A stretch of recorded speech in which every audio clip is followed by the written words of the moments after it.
오늘의 말씀 레위기서 25장 23절과 24절 읽습니다.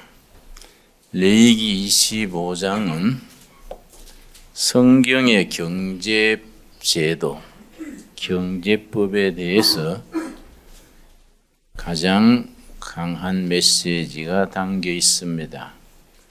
레위기 25장 23절 토지를 영구히 팔지 말 것은 토지는 다 내 것임이라.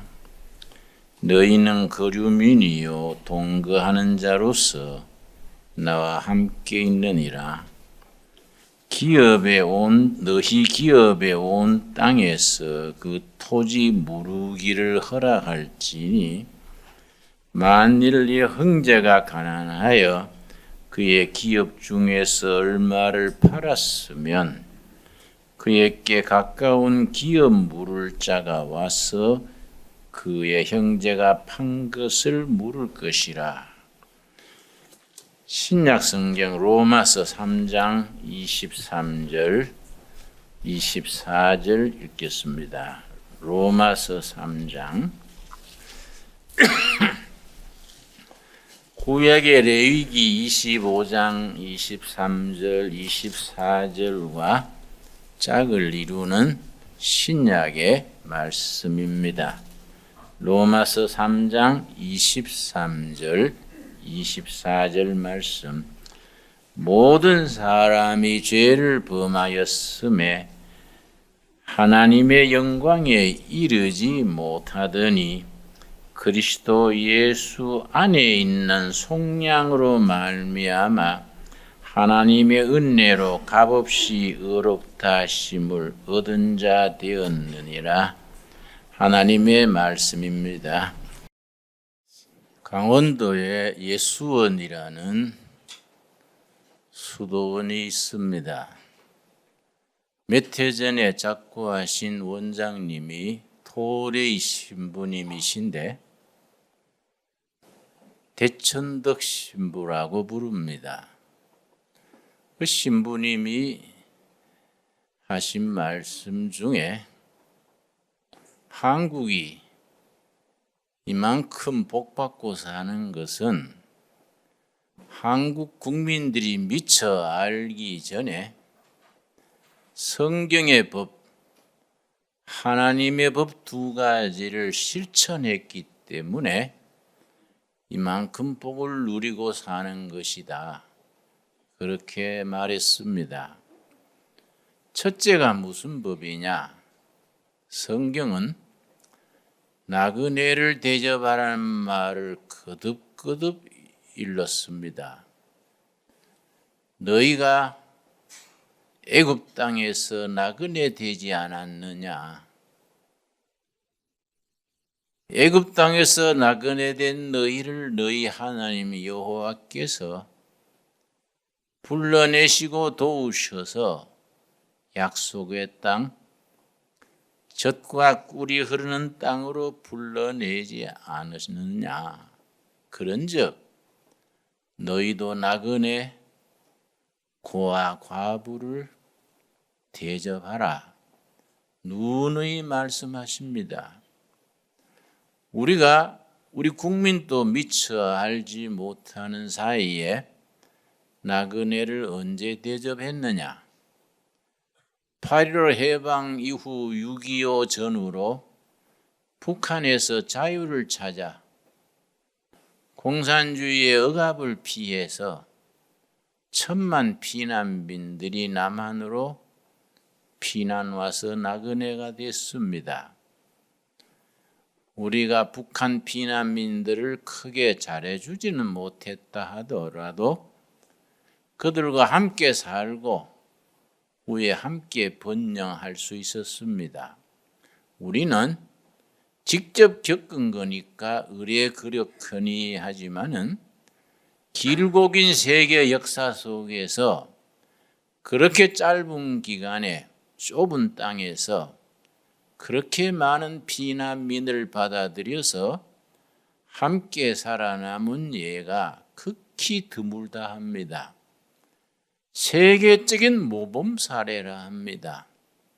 어떻게 남한이 좁은 땅에 북한에서 자유를 찾아 피난오는 나그네들을 그렇게 맞아들여서 함께 누리고 함께 번영을 이룬 역사는 세계사의 드문 역사여서 성경 말씀에 너 나그네를 대접하라는 말씀의 실천이었다. 그렇게 말합니다. 그래서 요즘 우리는 북한 탈북자들 지금 3만 명을 넘어섭니다. 정말 우리 가족처럼 잘 대해야 됩니다. 그들을 잘 대하는 것이 통일 한국 시대의 기초를 이루는 일이 됩니다. 또 해외 노동자들 우리가 잘 받들어야 합니다. 이 나라에 와서 해외 노동자들이 정말 고생하는데 그들과 가족들을 정말 임금도 제대로 주고 복지도 살피고 정말 나그네를 잘 대접함으로 이 나라가 복을 받게 됩니다. 또 우리가 이승만 대통령 때에 정말 잘한 일이 있습니다. 전쟁 포로 2만 5천 명 중에 반공 포로들이 있었습니다. 어쩔 수 없이 인민군에 끌려 나와서 포로가 돼서 거제도 수용소에 주로 수용되어 있는데 그들은 북한 체제에 돌아가기 싫다.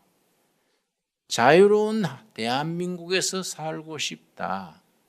그 사람들이 2만 5천 명입니다. 휴전 회담할 때에 어쩔 수 없이 보낼 수밖에 없다고들 했습니다. 그런데 이승만 대통령이 과감하게 자유를 사랑하는 반공 포로들을 죽음의 땅으로 보낼 수가 없다. 그걸 하룻밤에 석방을 시켰습니다. 그것 때문에 온 세계가 들끓었습니다. 심지어 그때 미국 대통령이 아이젠하워 대통령인데 얼마나 놀랐는지 우린 적이 한 명 더 생겼다. 북한 인민군 적, 중국 소련 적에다가 이승만 정권 적이 하나 더 생겼다. 그렇게까지 말했습니다. 그런데 이승만 대통령은 무슨 소리냐? 자유 대한민국 품에 안기겠다는 반공 포로를 어떻게 북한 땅으로 보내서 학살을 당하게 하느냐? 그거는 성경적이도 아니고 하나님의 뜻도 아니고 그건 민주주의도 아니다. 그래서 각 군대 부대에다가 지시를 내렸습니다. 5월 모시 밤에 다 그 미군들이 지키고 있었습니다. 어떤 방법을 찾든지 그날 밤으로 반공포로들을 석방시켜라. 석방 못 시키면 사단장은 자살해라. 실제 그런 문서를 보냈습니다.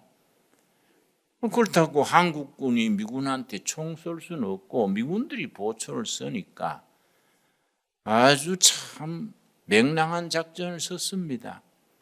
한국 군인들이 미군한테 가서 아주 친절하게 구디브닝 그리고 담배 한 대 피운 척하고 얼굴에다가 고춧가루를 뿌렸어요.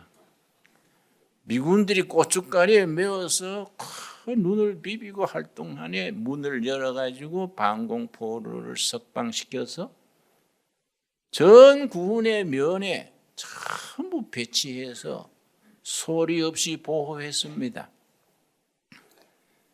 얼마나 그 잘한 일입니까? 그것 때문에 온 세계가 시끄러웠지만은 이승만 대통령의 자유정신, 그 정신이 그들을 혁방시킨 겁니다.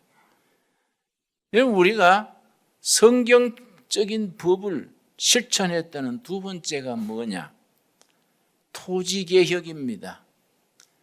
1949년 이승만 대통령이 우리가 해방은 됐지만은 너무 지주들 밑에 소작인들이 고생하는 겁니다.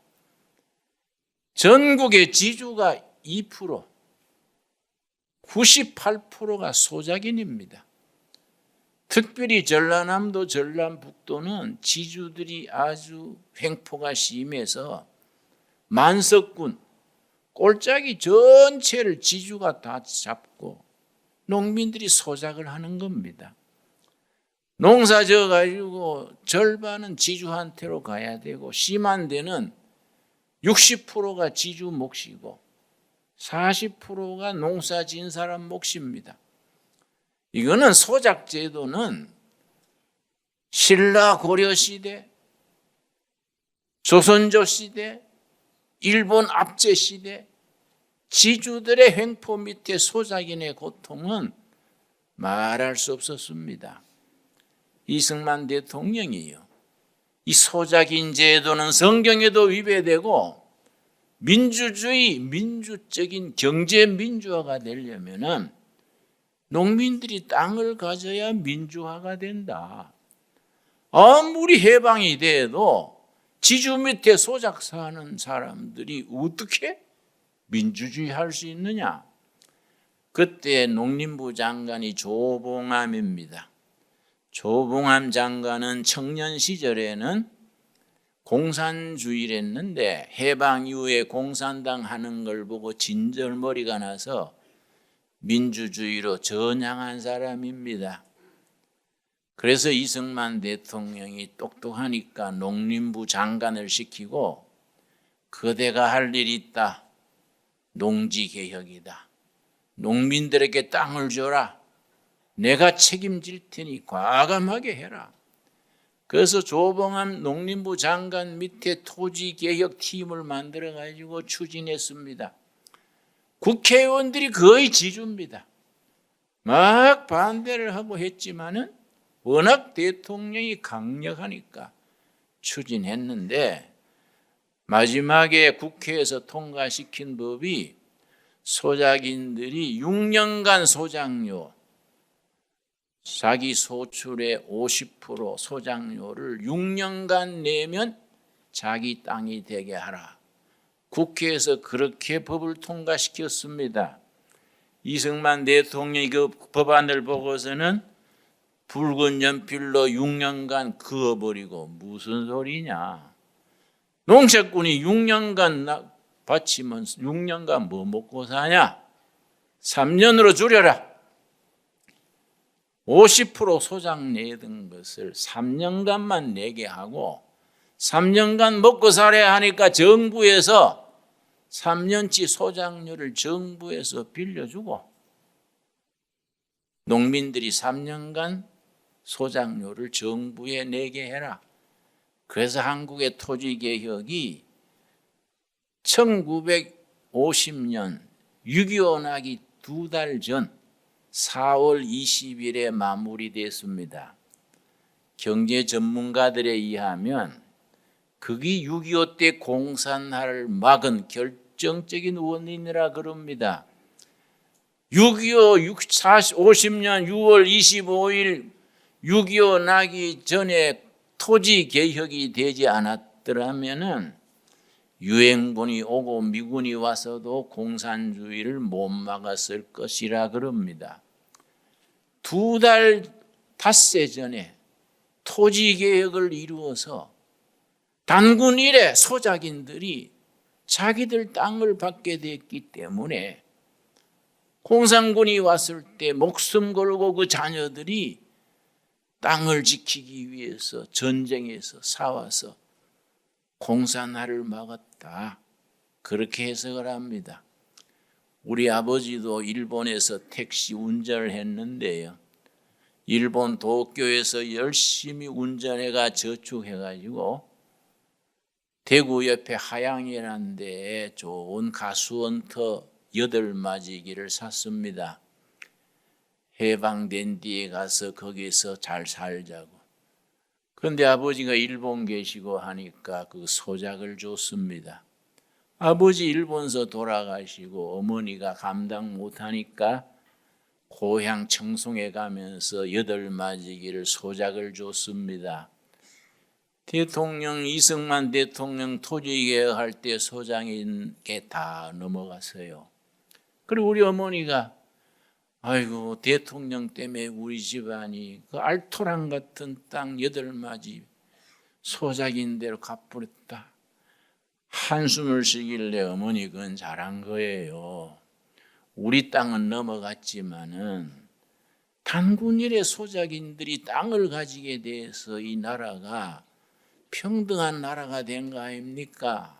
그랬더니 니는 나라 생각해서 잘 됐다 하지만 우리 집은 참 얼마나 힘드냐 그런 얘기 우리 모자간에 나눈 적이 있습니다.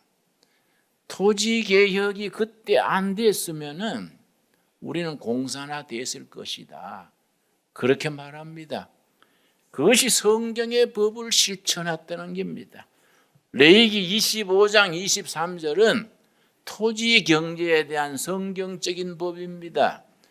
여러분 우리가 성경을 첫째는 영혼 구원받고 천국 가는 책입니다. 그거 없으면 기독교는 사라지지요. 그러나 더하기 경제제도, 정치하는 법, 교육하는 법, 인간 세상 살아가는 지혜가 성경에 골고루 들어 있습니다. 레위기 25장 23절 공산주의 경제는 노동을 중심으로 서 있습니다. 자본주의 경제는 자본으로 서 있습니다. 성경의 경제는 뭘 기반으로 하겠습니까? 토지입니다. 하나님이 지주이신 뭐든지 만든 사람이 주인입니다. 토지는 하나님이 만드셨으니까 모든 토지의 지주는 하나님이십니다. 그걸 백성들이 소작인으로 그걸 붙이는 겁니다. 자기가 붙이고 살다가 자손한테 물러주는 것이 성경의 토지법입니다. 23절 말씀 토지를 영구히 팔지 말 것은 토지는 다 내 것임이라. 모든 토지의 지주가 누구라는 겁니까? 만든 사람이 주인이니까 하나님이 지주라는 겁니다. 너희는 거류민이요 너희는 그 땅에 잠시 지나가는 부쳐먹는 소작인 나그네요 동거하는 자로서 나와 함께 있느니라. 성경은 토지 투기나 토지 거래를 금합니다. 하나님이 지주인 땅을 너희들이 사고 팔고 투기하고 이건 안 된다. 성경의 경제법입니다. 그런데 24절에 한 가지 길을 열어놨습니다. 갑자기 집안에 우환이 생기거나 급해지면은 토지를 팔지는 못하는데 1년 수확권을 양도합니다. 수확권을 얼마에 양도했다가 자기가 돈이 생기면 언제든지 원금을 갖다 주고 땅을 되찾게 했습니다. 이걸 토지 무르기라 그럽니다. 본인이 돈이 없으면은 친척 중에 유력한 사람이 땅값을 대신 돈을 치르고 되찾아 줍니다. 그걸 토지 무르기라 합니다. 24절 너희 기업에 온 땅에서 뭐라 그랬습니까? 토지 무르기를 허락할지라. 토지 무르기를 영어로 리딤이라고 합니다. 리딤.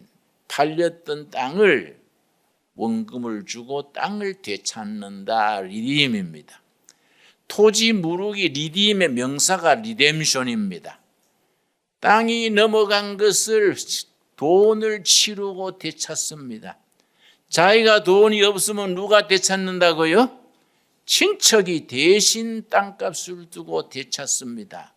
그래서 우리 예수님은 친척 되시는 예수님 Our kinsman Jesus Christ 팔린 땅을 되찾아주는 우리의 가장 신실하시고 가장 가까운 친척 되시는 예수님 그렇게 해석을 합니다. 왜냐? 구약시대에는 땅을 되찾는 것이 리뎀션인데 신약에 가면 리뎀션이 뭐이냐? 우리 죄값을 예수님이 피로 값을 치르시고 우리를 구원하신 걸 리뎀션이라 그럽니다. 우리의 땅값 대신에 죄값을 피로 치르시고 되찾아 주신 분, 토지 무르기를 이루어 주신 분, 우리를 구원하신 분, 영어로 리디머입니다. 리디머, our kinsman, 우리의 친척 되신 리디머, 예수 그리스도 신앙 고백으로 나갑니다. 여러분, 한국이 토지 계획을 6.25 나기 2달 전에 실시했기 때문에 공산화가 되지 않고 우리나라를 지킬 수 있었다고 얘기를 하는데, 월남의 경우가 그 반대 경우입니다. 월남전에 미군이 앞뒤를 분별 못하고 뛰어들어서 월남전에 미군이 50만 명이나 파견됐습니다. 엄청난 예산을 들여서 그 월남전에 폭탄 떨어뜨리고 그 전비가 엄청났습니다. 그런데 안 되는 거예요.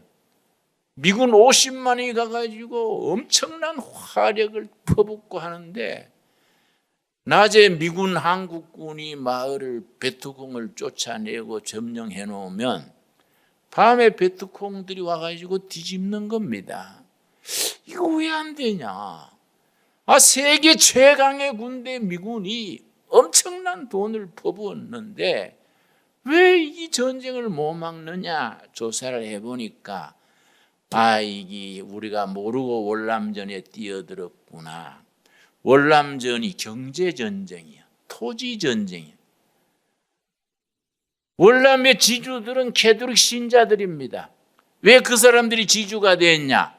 프랑스가 오래도록 월남을 지배하면서 프랑스의 종교가 캐톨릭입니다.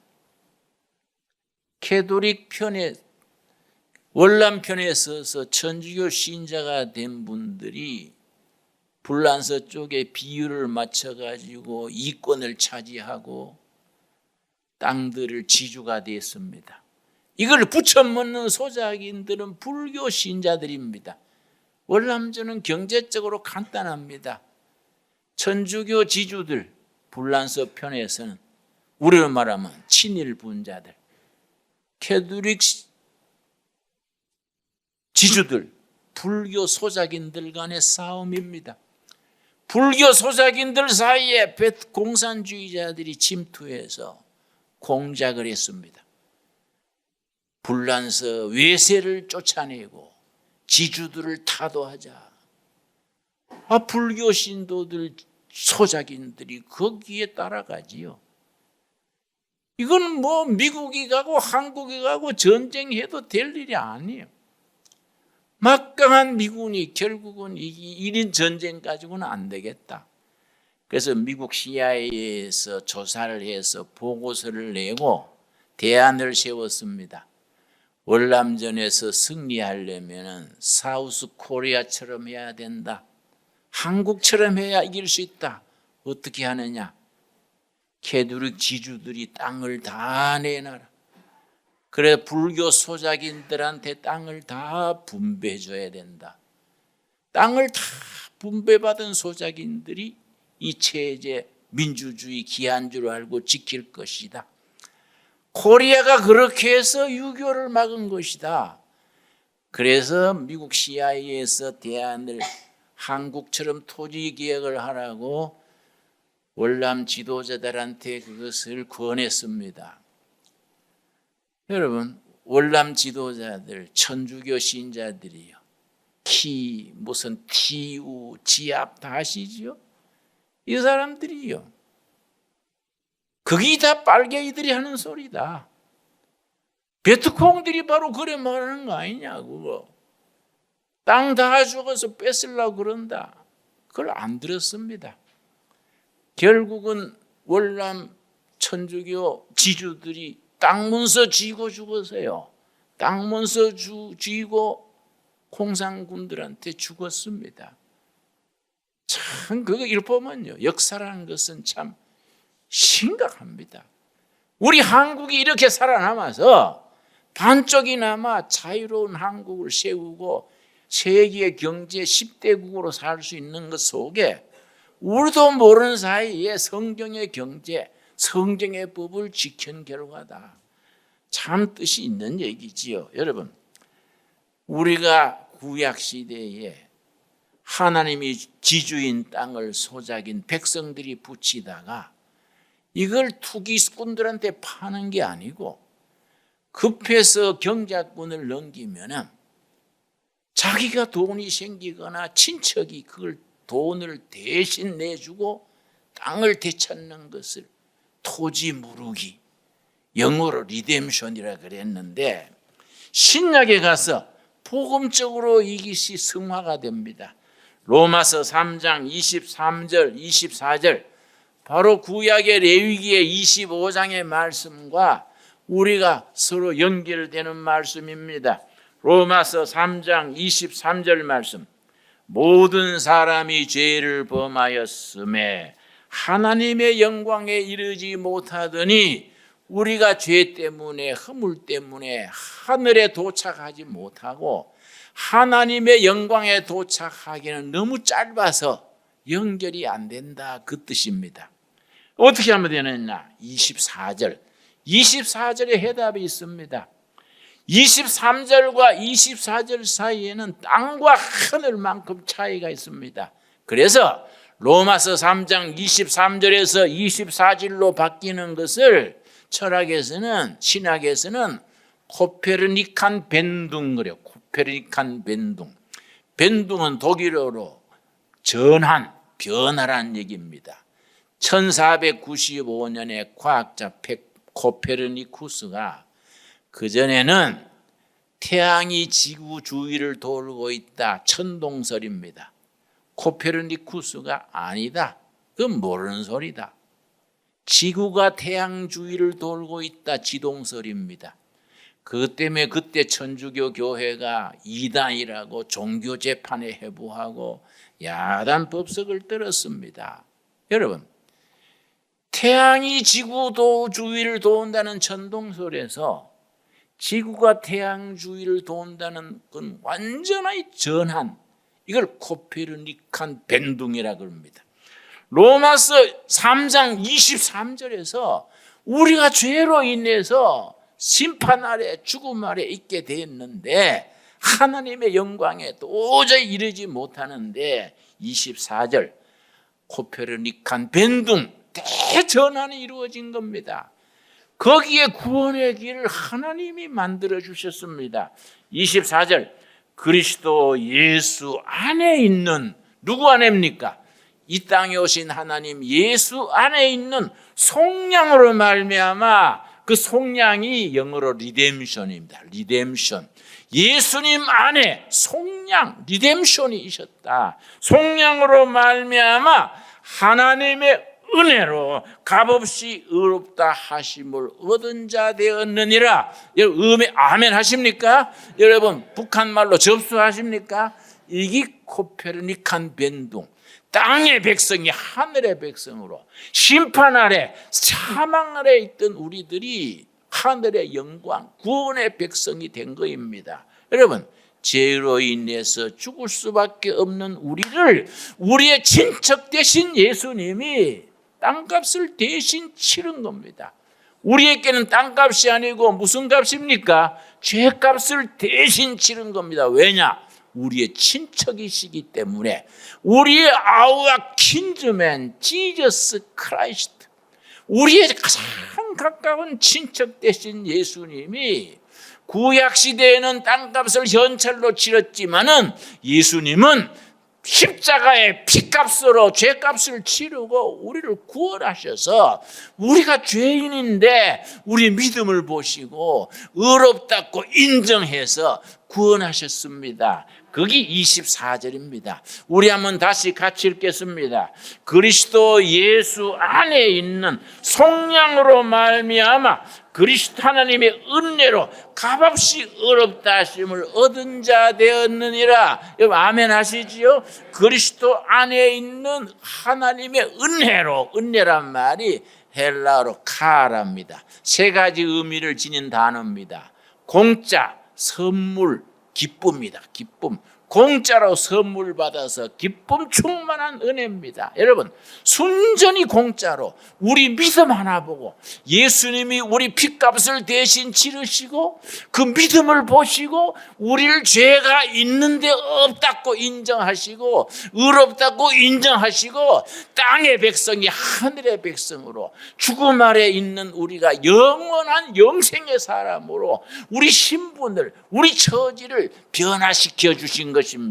그래서 구원받았다, 우리가 은혜 받았다, 영생을 얻었다, 그렇게 말하는 겁니다. 여러분, 이 말씀이 우리 신앙 고백의 중심입니다. 여러분, 갈라디아서 2장 20절에 다시 말합니다. 갈라디아서 2장 20절 우리 다 같이 찾겠습니다. 정말 귀중한 말씀입니다. 이런 말씀을 우리가 마음을 열고 영혼을 기울여서 아멘 할 때에 우리가 구원의 자녀, 땅의 백성에서 하늘의 백성으로 신분의 변화가 일어납니다. 2장 20절 내가 그리스도와 함께 십자가에 못 박혔나니. 여러분, 우리가 2017년에 한국 땅에 살고 있는데 2000년 전에 예수님이 골고다 골짜기에서 십자가에 죽으실 때에 우리가 같이 죽었다는 겁니다. 여러분, 그래서 기독교 복음은 신비입니다. 신비. 2000년 전에 예수님이 십자가에 죽을 때에 우리가 어떻게 같이 죽었습니까? 그래서 복음은 신비입니다. 미스테리입니다. 예수님이 십자가에 우리 죄짐을 짓고 피로 값을 치르고 죽을 때에 우리가 같이 죽었습니다. 여러분 아멘 하시지요? 이제 내가 그리스도와 함께 십자가에 못 박혀 죽었나니 그런즉 이제는 내가 산 것이 아니다. 왜냐? 나는 2000년 전에 죽어버렸어. 예수님이 십자가에 죽을 때 나도 죽었어요. 그러면 지금은 누가 사는 거냐? 오직 내 안에, 오직 이제 내가 육체 가운데 사는 것은 나를 사랑하사 십자가에 죽으신 예수를 믿는 믿음 안에 사는 것이다. 여러분, 이게 복음의 감동입니다. 복음의 간격이고 하나님의 은혜입니다. 내가 지금 우리가 한국 땅에 살고 있는데 2000년 전에 예수님이 십자가에 죽으실 때 내 대신에 핏값을 대신 치르고 우리를 구속, 리뎀션 하실 때에 우리가 대신 살아났기 때문에 이제 내가 사는 것은 내가 사는 것이 아니다. 이제 내가 사는 것은 나를 위하여 십자가에 죽으신 예수를 믿는 믿음 안에 사는 것이다. 여러분 할렐루야 하시지요? 이게 복음의 엑기스입니다. 복음의 엑기스. 여기에 우리가 아멘 감사합니다. 나를 대신하여 피값으로 값을 치르고 나를 대신 살려주신 우리의 영원하신 친척 되신 예수님, Our kinsman Jesus Christ, Our Redeemer, 우리의 속죄주 예수님을 찬양합니다. 감사합니다. 우리 남은 인생 예수님의 뜻을 따라 살겠습니다. 이 신앙 고백이고 헌신이고 우리가 하나님의 이루신 그 복음 사역에 대한 응답입니다. 그 신앙으로 날마다 감격을 가슴에 품고 살아가는 우리들이 될 수 있기를 바랍니다. 기도하겠습니다. 주님 은혜를 감사드립니다. 우리의 십자가에 피 흘려 피값을 치르시고 우리를 속량하신 주님 감사합니다. 우리의 영원한 친척 되신 예수님 영광을 받아 주시옵소서. 우리가 죄가 있음에도 믿음을 보시고 죄가 없다고 의롭다고 죄 씻음 받았다고 천국 백성으로 세워주신 주님 감사합니다. 그 강력을 가지고 그 신앙 고백을 가지고 열심히 교회를 섬기며 열심히 이웃을 도우며 선한 일을 하고 살다가 천국으로 함께 가게 하여 주시옵소서. 예수님 이름 받들어 기도드렸사옵나이다. 아멘.